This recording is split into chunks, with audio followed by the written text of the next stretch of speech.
Hello, and welcome to another episode of the Wild Free Well podcast. I am as always, happy to be here having this conversation with you. And I just want to take a minute before we dive into today's episode to talk about the fact that this is the 100th episode of the podcast, which is crazy. It's crazy to think about. And I will be kind of having a conversation about this at a later date. Ironically, not today, because the topic that I want to talk about is just too important, I guess, to wait. So, but yeah, I just want to thank you for being here. Thank you for listening. And I'm just so grateful for your support. And as always, I pray that this and every episode is something useful and tangible and wonderful that you can really implement and use to move forward. So just a massive, massive thank you for being here. And we will dive back into this conversation at a later date. But for now, we are going to move on with today's episode. And you will see me for sure looking at my screen because I have quite a bit of notes because today's episode is quite involved. So there's a lot that I have to say about this because it's kind of a multifaceted topic. But what I want to share with you today, or what I want to talk to you about, is this idea of living your highest timeline. So that encapsulates so many different things. There is a lot, I think, that is involved in being able to live your highest timeline. And I am going to break down the idea and then kind of break down what we can do to move ourselves in that direction. So the first thing, it's not even, I can't even put them into order. These are all things that are kind of happening parallel. But an important aspect to living your highest timeline is definitely to, ensure that it's actually your highest timeline as opposed to a timeline that someone else has envisioned for you. So often we get caught up. Oh, my podcast partner there. We get caught up in living other people's stories, or letting other people's opinions get to us, or just not being fully clear on what it is that we want most. Okay. It's really important that we get clear on what it is that our highest timeline actually looks like for us. For us, when we take away everything else, and I really do mean everything. So that means external circumstances, external opinions, what is going on in the world right now, right? Like, and then just really getting clear on how it is that you most want to feel and how you want to move forward. Okay? Clarity is just, it's fundamental in this. And basically, one of the things that I've written down here is, what does your highest timeline even look like? Do you even know? Because often we just kind of get tripped up, in the stories of other people, or in the expectations of like the life markers or milestones that we're meant to hit by somebody else's plan, design, expectations, okay? Whether they be familial, societal, cultural, whatever, it doesn't really matter. But a lot of times there's noise here. So we need to be sure that we actually know what it is that we're moving towards, as opposed to just kind of moving blindly, right? And a lot of times we may find ourselves over the course of our lives moving towards something without fully realizing why, or without fully stopping to check in with ourselves and say, hang on, is this actually what I want?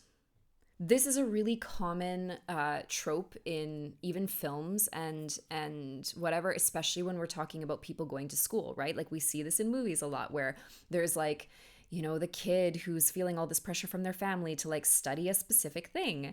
And then they kind of go to school and follow a path that was predestined or predetermined by somebody else.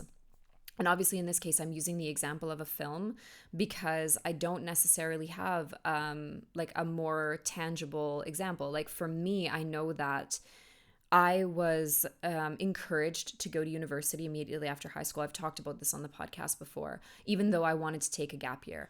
And I was encouraged, I think, because my family thought that I would lose momentum if I took the time off. And maybe they're right. I have no idea. I mean, my academic history is just an absolute, like, I mean, it's insane. The path to me getting my bachelor's was like rocky and long, and I would not recommend it to anyone. It took me like 8 years. I went to 3 different universities. Anyways, it's just a whole thing. But that was like kind of my personal example of that. But I don't know if it's exactly the same here. But certainly I was influenced because I wasn't sure what I wanted to do. I mean, I thought I wanted to take the time off. Maybe I wasn't strong enough to follow that at the time. I was 18. So, I mean, fair that I wasn't. But yeah, and now I just feel like this does not come up for me because I am really quite clear on like the direction that I'm going and what I want. So yeah, and then again, I spoke to this on the previous episode, but when you have a really strong support system, which now luckily I do, and not that I didn't with my family, but I really have that in my partner, it also makes staying on that path and like being really clear a hell of a lot easier because I have somebody who's reminding me and like reflecting that desire and that clarity back to me. Like I know what I want. In the moments when I don't, my partner is able to say, but hey, you told me that this is what you want. Is that still true? And so there's a lot of value in that too. Although that was like kind of a side note, right? So like we need to get clear on what we want, but we also really need to get clear on whatever it is that is holding us back from moving towards this thing. And again, it could be something external. It could be like anything. It could be all the things that I've already mentioned, but it also could just be a block inside. It could be fear or worry or kind of feeling like we're not good enough to go after whatever we want or to be able to live that version of our lives that we want. Because let's be clear for a second. When I'm talking about living our highest timeline, I am basically talking about living as the ideal version of you.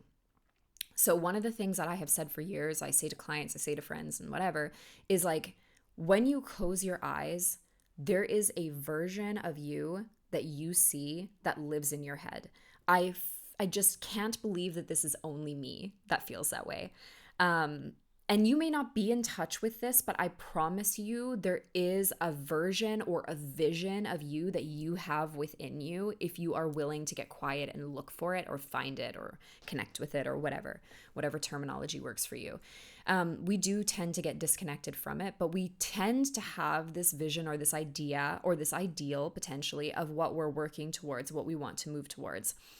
And so we need to figure out what is getting in our way of achieving that. Most likely, this is not a plot twist. I say this all the time. Most likely, it is somehow connected to feeling like you are not good enough. Okay?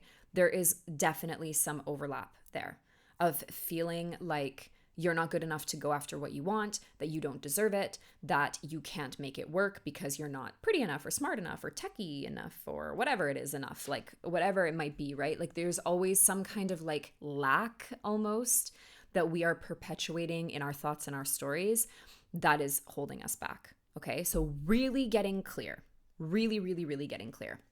Now, then from there, we need to begin to cultivate this sense of identity. So we're talking a little bit about the way that you see yourself. So who are you? How do you currently view yourself? And where is there kind of conflict or resistance between the way that you view yourself in your mind, in this ideal vision of you, right? Where you're having this, where you're living your highest timeline, and the way that you view yourself now. So what stories change between the two? That is going to be a limiting belief, whatever that story is, right? We need to unpack that and break that down. So an example that I could give you from my life is like, it took me years to be able to tell people that I was a coach. Not because I didn't feel like I was one necessarily, but because there was this kind of underlying story of like, well, who are you to be a coach? You're too young, you're too this, you're too that. There's like all these kind of stories that were underneath there, right? And I had to unpack that, and I had to get really comfortable with saying to people, hi, my name is Alicia and I'm a coach. And I had to begin identifying as that thing.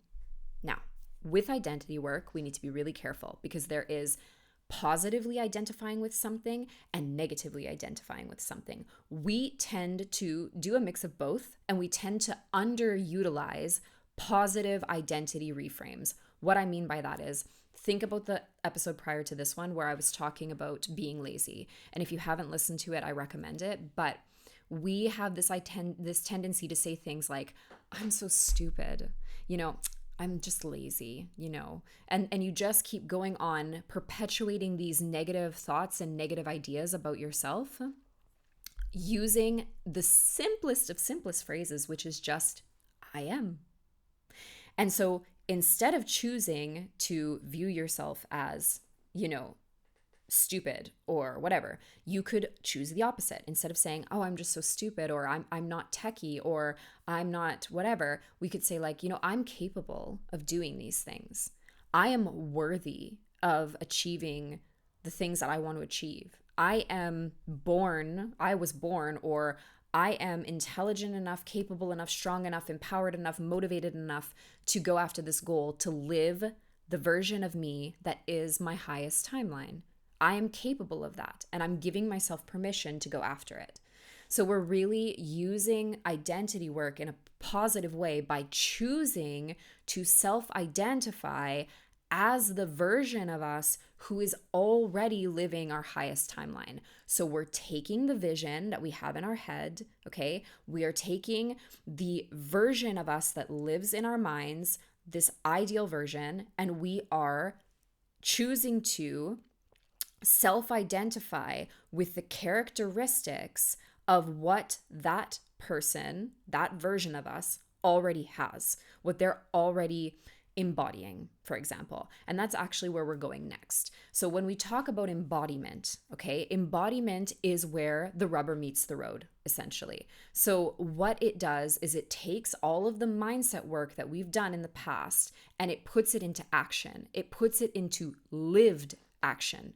So you are actively doing things in a way that you would if you were already living on your highest timeline.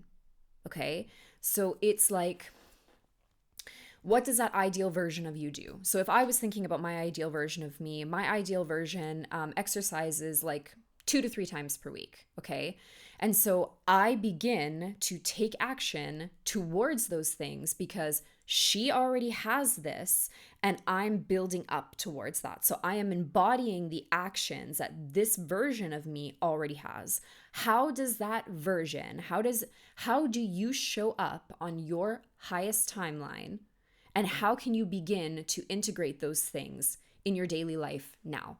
So if your ideal version of you meditates every day, then maybe you could start meditating once per week.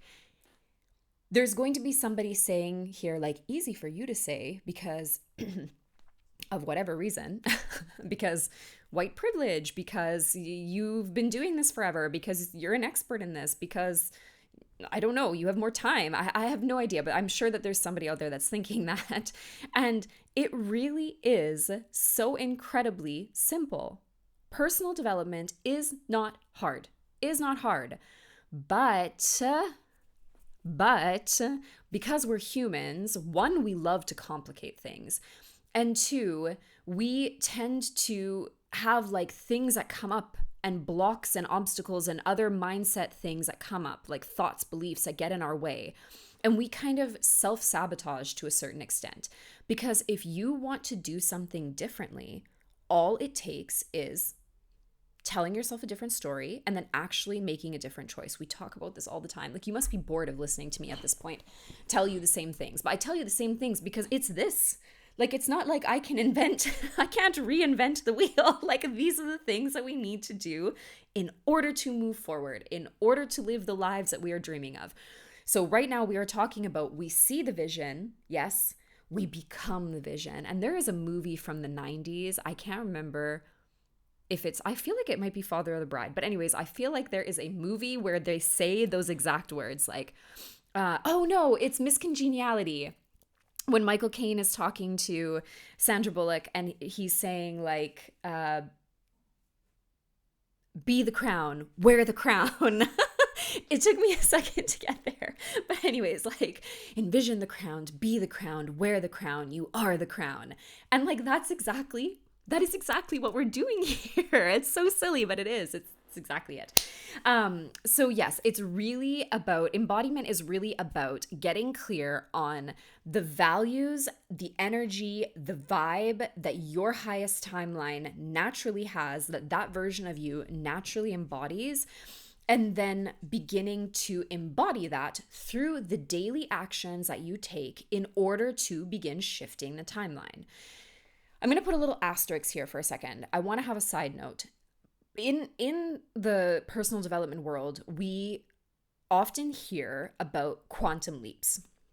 Quantum leaps would be when you essentially move from one timeline to another like that. Is it possible? Absolutely. Anything is possible in this world. We can do whatever we want. Absolutely, it's possible. Is that how most people shift to their highest timeline? I don't know. I would say probably not. Because in order for it to happen like that, in order for you to make that kind of really intense shift, you need to be really open to the idea that that is possible. I think.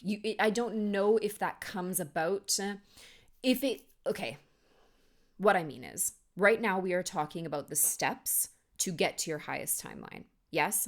Steps involve some amount of effort. It doesn't have to be like a massive effort. It doesn't have to be hard, but it does require you to show up, take action, do the thing. Yeah? Quantum leaping, when we're talking about that, is not action oriented. It happens. It happens to you. In that way, I think that we would need to be so open to our highest timeline. We would have to have the vision so clearly planted in our minds that the shift becomes something more automatic. It is not something that we are forcing. And we're not forcing what I'm talking about either. And if you are, we need to take a step back. We don't want to be efforting our way forward. However, we are taking action. We are doing something. We're not punishing ourselves via this action, but we are taking steps forward. We're making decisions differently. We're doing something, okay? Whereas when we're talking about quantum leaping, it's almost like you have that vision so concrete, so unshakable in your mind, and you literally just and it snaps into place. Okay, it happens to you as opposed to you doing the work or taking the action to moving the steps and so on and so forth. So yeah, let's get back onto this back on topic. So basically, the next aspect of this would be a sense of alignment. What is going to naturally unfold from this process is that once you have gotten clear, once you have begun to shift your identity, the story that you're telling yourself, identity work is inside work, okay? And you begin the process of embodiment, outside work, external work, okay, where you're taking action based on the new identity that you've chosen, based on the ideal and the highest timeline that you've identified by getting clear. Sorry. You begin to feel a sense of alignment. This is where things kind of just naturally flow for you because you are moving through and merging the timelines together. So you are moving from where you are towards the version of you that you see in your mind, and it's all beginning to come together. And things just feel really good in this space. Yeah, I feel like there could be some naysayers about this too, because sometimes personal growth doesn't feel great. And that's true too, because sometimes we're brushing up against something that potentially we don't want to deal with. But I think that the conversation that we're having here is not necessarily about unpacking limiting beliefs, although that's inevitably going to be part of the process because you're always going to bump up against something that, like a thought in your mind that kind of tries to tell you that you can't do this thing. I think that's present. But this is so positively focused. This is the positive version of me that I want to be. These are the positive actions that I can take each day to get there. And I'm going to begin doing that. I'm going to begin embodying that version of me. So I don't think that there is a lot of I don't think there's a huge amount of kickback here. And the only obstacles that are really going to get in our way in this process are absolutely our thoughts. And at that point, we just go back to the mindset work, okay, that we talk about all the time here, basically. So yes, now, when we talk about all of this in general, and you hear me say this all the time, and I have like built an entire program around this idea, but you hear me talking about unfolding. And unfolding is so important because it is the non-forcing process of surrendering to whatever is going on or presenting itself in your life. Okay.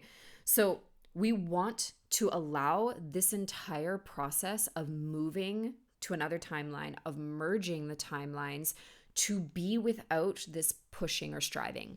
Again, I was saying this previously, that we are taking steps, we are putting in effort, but it is not punishing. When it begins to feel like this striving, and you'll feel it, maybe not in your chest the way I do, but you will feel that energy where it's like a little bit tense, quite closed off, and you're just not moving with ease through life or through this process, okay? And that is when we are coming up against some kind of resistance. So we are trying to force things to happen instead of allowing them to happen. If you follow the steps that I have said in this episode, you will inevitably reach your next level. It may not happen tomorrow because we're not talking about quantum leaps, but over time, as you continue to self-identify as this version of yourself and take action and embody this version of yourself, you will inevitably see shifts. And once you get to that point, it is unlikely that you will take steps back. Once you reach a new level, because we're on the path of personal development and all of this is unfolding over time, right? Because time unfolds before us, life, the future, it unfolds before us. It is really unlikely that you will go back to a previous level. Okay. And then when you get to your new level, you'll be reaching for new levels still, and you will come up against other limiting beliefs, and you will need to get clarity all over again. And you will need to go through this process one more time. And that's okay, because we are always pointing a little bit higher in a really loving way. And this is another aspect of unfolding. We are not approaching this as if there is something wrong with the version of us now when we're talking about moving to a higher timeline. Do we like the higher timeline more? I mean, probably. We're moving towards it. So that, I mean, 1 + 1 = 2, right? Like that kind of makes sense. But we're not hating ourselves in this current iteration or treating ourselves as if we were broken or needing to be fixed. It is all done with so much love and grace, because that is what is going to get you where you want to go. Punishing yourself will never get you where you want to go. You cannot hate yourself happy. Cannot hate yourself happy. It just does not work that way. Sorry, friends. Unpack that limiting belief, and then let's try again, right? Let's try again in a more loving and gracious way. So yes. And then harking back to what I said before, we don't need to make this process hard. There is nothing about this process that needs to be hard. And if we are allowing things to unfold, then it gets to be full of ease. Okay? It gets to be easy because we are letting go.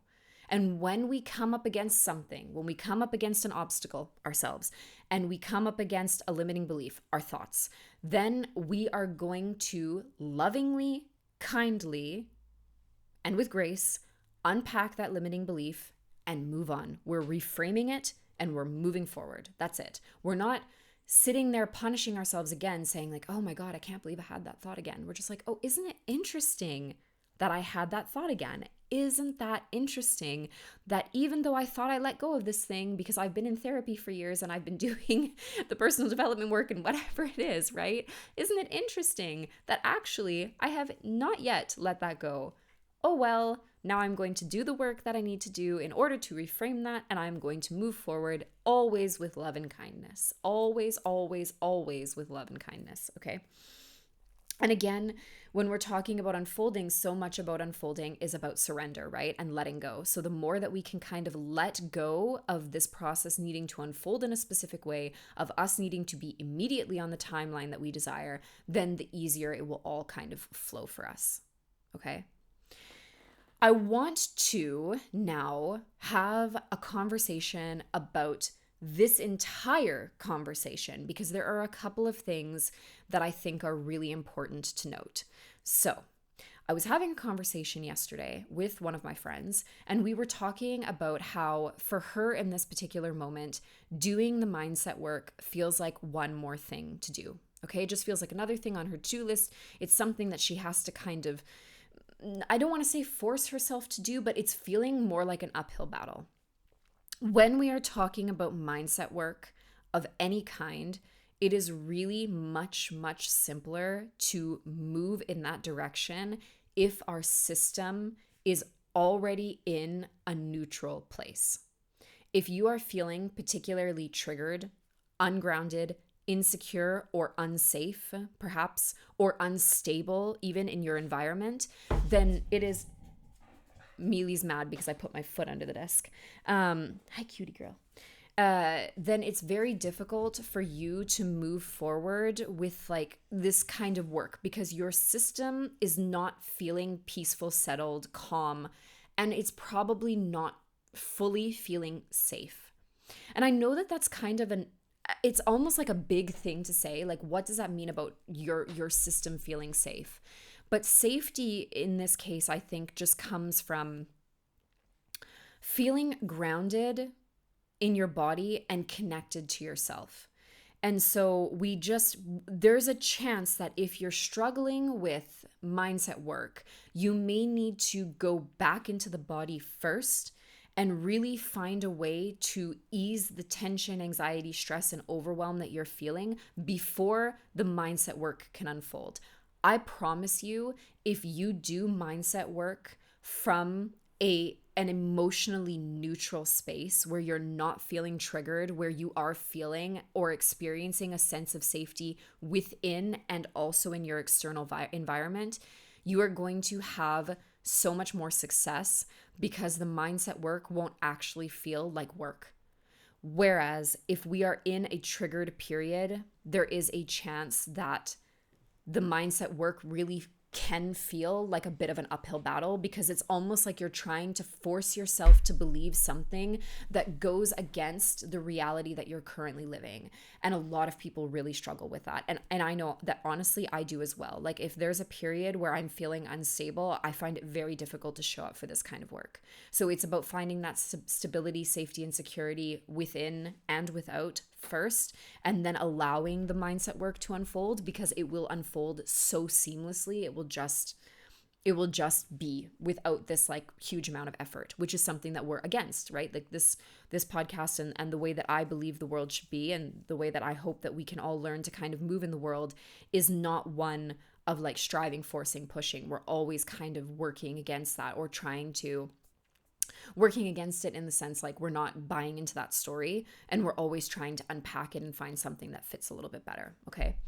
And the second side of this is also that all the mindset work in the world is, fairly useless if you're not out there actually embodying the thing. Okay. So mindset work and changing the way that you think, it will still have a positive effect on you. But why would you go through all of the trouble of working on the way you think to then not also kind of subtly shift the way that you move in the world? It doesn't really make sense. And you're going to feel, I think, more progress and like double the reward, quote unquote, if you are able to really take action with the new mindset or from the space of the new mindset. Does that make sense? So we're not just thinking differently, we are moving differently. We are being different in the world. So like what this can look like is, let's talk about just really quickly, like communication with people, okay? The way that you interact with people.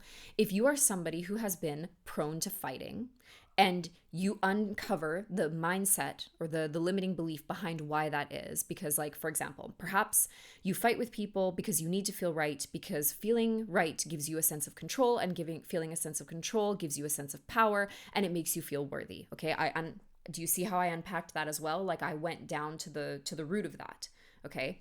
So we fight with people and it's kind of become this habit, this knee-jerk reaction. It's something that we've been doing for a really long time, and we don't want to do that because it's creating some conflict in our relationships. Okay, so How would we embody that differently? Well, what that looks like is we've done the mindset work on it, right? We've understood that we're doing this because we are craving a sense of worthiness, and we have to kind of reframe that story. So I am worthy no matter what, for example, would be, I mean, it's a hard one to buy into. I get that. But we can also say things like, I'm in the process of feeling worthy. I'm willing and ready to feel worthy, or I'm open to the idea of feeling worthy. Pick your poison, right? You can pick whatever works for you, and reframe it in whatever way feels good for you. And actually, that's vital. Like, it is vital that you reframe it in a way that makes your heart kind of flutter a little bit, because that's when it means something to you. And it's going to be infinitely more powerful if you're able to do it that way. So we've done this, and now what happens? We go out into the world, and inevitably we have some kind of conflict with somebody. I say inevitably because, like, I mean, we're all humans with our own energy, and we're all kind of bumping up against each other, right? So we are having these interactions with people, and it's inevitable, or statistically probable at least, that at some point in your life you will run into a situation where you get into a conflict with somebody. So you get into a conflict with somebody, and here is where, again, the rubber meets the road. So you're having a conversation. In the midst of this fight, if you've done the mindset work, I'm going to be honest with you that you are probably aware of the way that you're behaving. You are probably looking at yourself in this situation from another perspective than you were before. Because when we have awareness and our perspective shifts, we can't unsee that. When we see a different side of ourselves, or when we identify a limiting belief, we identify something that we want to change, we can't unsee that thing. It doesn't just disappear. So you're probably in this conflict, seeing yourself responding from your knee-jerk reaction because you've been responding this way for X number of years, right? And at that point, that's where choice comes in. That's where embodiment comes in. Because at that point, we have to make the decision to move as the different version of ourselves, as the version of ourselves who understands, I don't have to engage in this in order to feel worthy. I don't have to engage in this in order to be right. I don't have to prove to anybody that I'm right, actually. If I feel like I'm right and this person feels like they're right, why isn't that okay? That's fine. It doesn't have to be that there's one winner in this conversation. So we're having this entire conversation with ourselves in this moment, potentially after the moment is over also. Just as a heads up, potentially after the moment is over, because sometimes we don't realize that we've done the thing, that we've repeated the pattern until we walk away from it. But in any case, it's fine. Whether it's during or after, as long as you're aware of it, that's what counts, right? And from there, we make a different decision. So if we are able to see ourselves in that moment, we can tone this down. We can take a step back. We can walk away from the conflict. We don't have to continue engaging in the same way. And if we do choose to engage in the same way that we have been engaging in the past, we probably need to have a conversation with ourselves about why. Because potentially we are talking about change, but it's not something that we actually want. And you don't have to want it. You don't have to make any changes. You don't have to work on your mindset. Nobody is obligating you to do those things. But if you're here listening to this, it's likely that you want to make positive changes in your life. And so in those cases, we need to, and again, we've just talked about this recently on the podcast, we need to go back and we need to take some responsibility for ourselves. And we need to really be in our sovereignty about the way that we are or aren't behaving, and the way that that does or doesn't work for us, or the way that that does or doesn't align with the highest version of ourselves, with this timeline that we are actively working towards. Okay. And then we need to, in the moment, either make a change, or if we realize after the moment, we need to be more mindful going into the next interaction, so that in that case, we can make a different decision. Okay. So again, if we were to recap, mindset work is best done from an emotionally neutral space. It's going to flow a lot easier if you're able to create a sense of groundedness and security within yourself.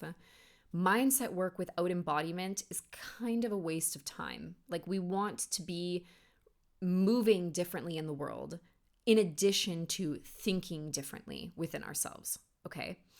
When we are on the path towards moving towards this ideal version of ourselves, or this our highest timeline. We need to get clear on what it is that our highest timeline actually looks like and get clear on what is holding us back. Okay? We need to do some identity work to really get clear on who it is that we are choosing to be moving forward. And we need to begin self identifying as that version of ourselves. So I am blank, and we fill in the blank. Okay. Embodiment. We need to begin moving in the world as if we were that version of ourselves already. Small steps, baby steps. We're not talking about quantum leaps. We're not worried about like changing the thing overnight. We are showing up to the process, and we are being really mindful to move in a different way. Okay. From there, we're going to feel a sense of alignment. And the more that we are able to allow this to unfold, the more that we can kind of let go and surrender, the easier this entire process will be. You feel me? I hope so. I hope so. So, as always, this has been just a lovely chat with you, and I hope that it was really useful for you as well. And if it was, I would love to hear from you, whether that's via a comment, or if you feel called to, you can like it, and if you feel called to, you can share it and subscribe and rate and all those wonderful things, whatever